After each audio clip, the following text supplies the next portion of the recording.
Greetings and Happy New Year, everybody. This is David Smith, one handyman with another hopefully helpful handyman tip. This time we're talking about repairing and patching damaged drywall. So, hope this is helpful. Right, how's it going, folks? Dave, one handyman. Dave Smith coming to you with another handyman tip. So I noticed, I'll show you over here. I noticed the windowsill was a little soft in the corner there.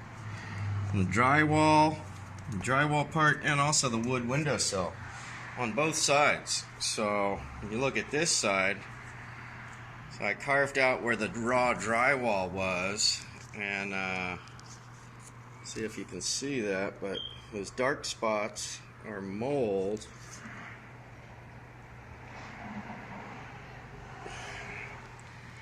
And as you can see on the paper from the drywall and on the back of the drywall there, that's all black mold. So I'm going to throw all this crap in a plastic bag and get it out of here. Then I'm going to plastic off the floor in front of this window here, shop vac it up, and then I'll spray bleach in there to kill any remaining mold before I go ahead and patch it up. And to patch it, I'm going to use some Durham's water putty, and then I'll go with drywall mud on top of that to get the texture back to match that texture there, which is like orange peel knockdown. And it's pretty basic. Only tools I'm really needing for this part are razor knife, of course some gloves, razor knife, a painter's tool 5-in-1, got my handy little bucket head shop vac right there, some Durham's water putty, like I said. So here's the product I recommend for patching: Durham's rock hard water putty. Just mix that stuff with water. It's awesome. And then for primer, mold mildew resistant primer, I usually recommend Kills 2 interior exterior or Zinsser 123 interior exterior primer. Both of these products are fantastic. Okay, so I mixed up my first batch of water putty here. You can see it's pretty liquidy, and what I'm going to do is made this batch really viscous, really liquid, and I'm going to pour it in here so that it settles and goes into the bottom there. So you can see I've filled that cavity pretty well there, so that's good for a first pass.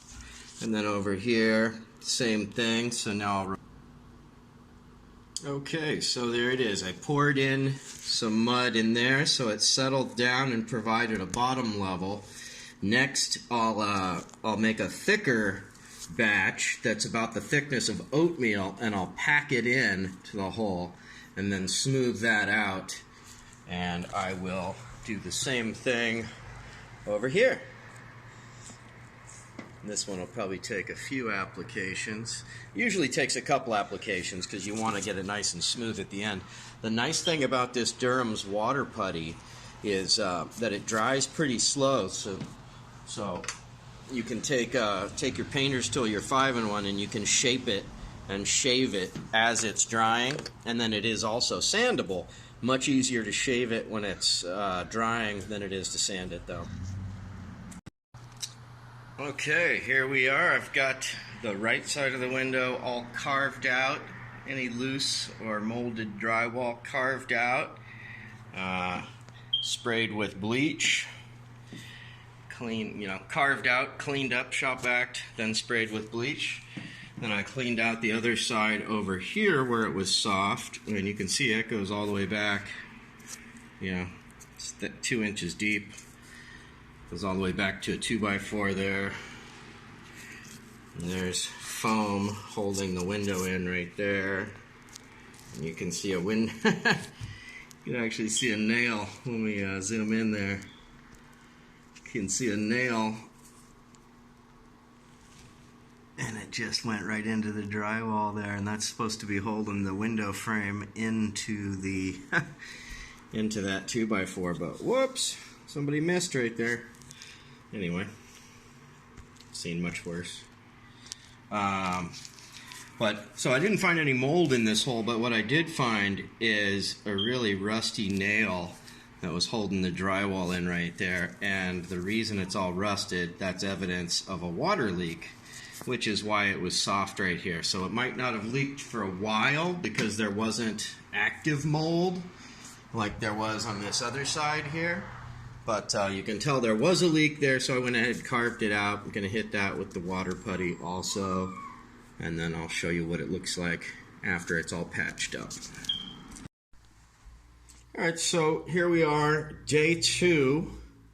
Came back the next day. This patch, hard as a rock, and it came out pretty good. Sorry about the lighting here, but came out pretty smooth. So I just need a little bit of drywall mud here in the bottom to make that flush, to bring it back to where it was. And then let that dry overnight probably. Spray on some drywall texture. And then same thing over here, one more little pass, and then spray on some texture. Alright, here you can see I've done the second pass with the Durham's water putty, and it's looking pretty good. It's probably just going to need a top coat of mud, drywall mud. That's pretty good. That filled the void. So what I'll do now is I will hit that entire strip with drywall mud to just make this part, that line, go away, where you can see where I carved out. So I want to make that line go away with some drywall mud over the whole thing. Let that dry, prime it, then spray on some drywall texture right here, and then paint it.